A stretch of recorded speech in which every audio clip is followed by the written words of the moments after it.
How to download Binance application for Android. Hi everyone, this is Kate and welcome back to another video, and on today's video we will learn how we can download Binance application for Android. So without further delay, let's get started.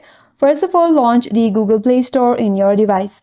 After that, head towards the bottom right corner and tap on the search icon, and in the search bar type in Binance. Tap on Binance. Here is the application that we want to download. Tap on Binance, and if you want to view the ratings and reviews, scroll down and you can find all of the information. So go through that. After that, to install it, simply tap on install. Then, depending upon your internet connection, the installation may take some time. And once the installation is complete, you can use the application.